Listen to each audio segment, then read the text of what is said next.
I'm Jobilito Sawal with May Ann Siringan, reporter number 26.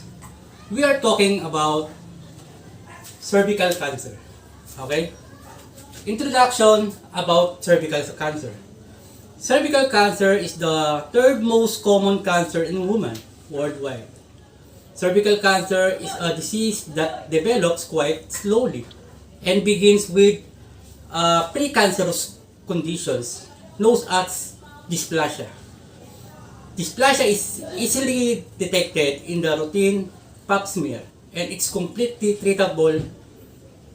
Cervical cancer is a malignant tumor deriving from cells of the cervix. Next, definition about cervical cancer. Cervical cancer is a malignant tumor deriving from cells of the cervix uteri, which is the lower part of the womb, the female reproductive organ. Cervical cancer is the cancer of the female reproductive system that originates in the cervix. Okay? Is one of the most common cancer in the human that usually result of infection by HPV or human papilloma virus. Nematolax is the first human cells growing in the laboratory. We are talking about cervix. The cervix is also called a neck of the uterus. Okay? Going to vagina. Okay? The interior cavity of the cervix is called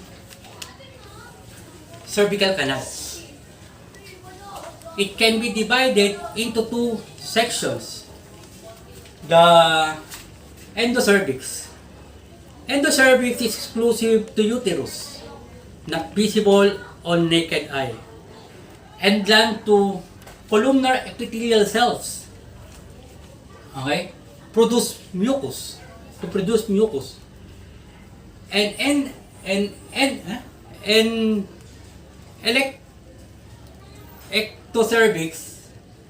ectocervix is continuous to vagina.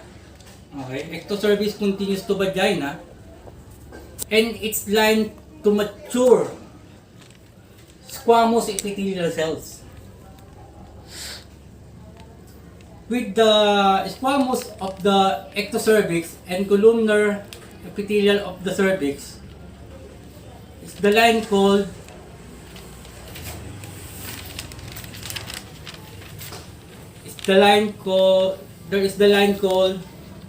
squamocol umbilical junction, transformation zone, subcolumnar, columnar, reserve cells, and immature squamous epithelium cells. Metaplasia. Okay? Next, we think about common symptoms. Common symptoms is, number one is pelvic pain. Pelvic pain is lower abdominal pain or pain during sexual intercourse. Next, bleeding. Bleeding of vagina after sexual intercourse or irregular vaginal bleeding between period or after menopause. The next one is vaginal discharge. Vaginal discharge, watery, bloody, and foul-smelling vaginal precaution. Next, the rare symptoms is bowel bladder issue, and the next one is the back pain and leg swelling. The precancerous stage have no symptoms at all and can only be detected by your regular cervical screening. This is why regular cervical screening is important, because there are effective treatment available for the precancerous stage that will help prevent progression to invasive cervical cancer. Okay? That's all. Thank you. Next reporter, my partner, is May Ann. Hello, everyone, my name is May Anseringan, and I will be discussing about the risk factors, treatment, and prevention of cervical cancer. So what are the risk factors of cervical cancer? The following factors may raise a person's risk of developing cervical cancer. The first one is human papillomavirus infection or HPV. The most important risk factor for cervical cancer is infection with HPV. HPV is common. Most people become infected with HPV when they become sexually active, and most people clear the virus without problems. Sexual history. Several factors related to your sexual history can increase the risk of cervical cancer. The risk is most likely affected by increasing the chances of exposure to HPV. Next is immune system deficiencies. People with lowered immune system have a higher risk of developing cervical cancer.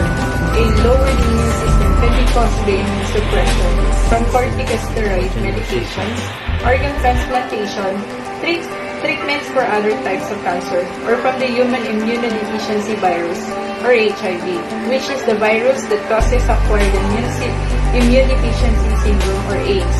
When a person has HIV, their immune system is less able to fight off early cancer. Herpes. Women who have genital herpes have a higher risk of developing cervical cancer. Smoking. Women who smoke are about twice as likely to develop cervical cancer as women who do not smoke. Age. People younger than 20 years old rarely develop cervical cancer. The risk goes up between the late teens and mid-30s. When past this age, group remain at risk and need to have regular cervical cancer screenings, which include a Pap test and or an HPV test. Socioeconomic factors. Cervical cancer is more common among groups of women who are less likely to have access to screening for cervical cancer. Those population more likely to include Black women, Hispanic women, American Indian women, and women from low-income households. Long-term use of oral contraceptives. Some research studies suggest that oral contraceptives, which are birth control pills, may be associated with an increased risk of cervical cancer and may be associated with higher risk sexual behavior. So what are the treatment for cervical cancer? Treatment of cervical cancer include surgery. It's often the main treatment for cervical cancer, especially if the cancer is found early. Chemotherapy. Chemotherapy uses medicines to kill cancer cells. You may have chemotherapy for cervical cancers. With radiotherapy, chemoradiotherapy as the main treatment for your cervical cancer. Radiotherapy. Radiotherapy uses high-energy rays of radiation to kill cancer cells. You may have radiotherapy for cervical cancers as the main treatment if the cancer is large or has spread. Treatment with targeted medicines.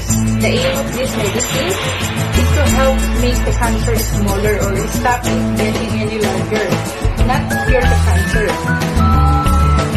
So what are the prevention for cervical cancer? Cervical cancer can often be prevented by having regular screenings. One of the easiest ways to prevent cervical cancer is by getting screened regularly with a Pap smear and or HPV test. Screening picks up precancerous cells so they can be treated before they into cancer. Avoid smoking, eat healthy foods and exercise. Delaying for sexual intercourse until the late teens or older, limiting the number of sex partners, practicing safe by using condoms and dental dams, avoiding sexual intercourse with people who have many partners, avoiding sexual intercourse with people who are infected with genital warts or show other symptoms. Be sure to talk to your doctor about ways to reduce your risk of cervical cancer. That's all. Thank you for watching. I hope you learned from this video.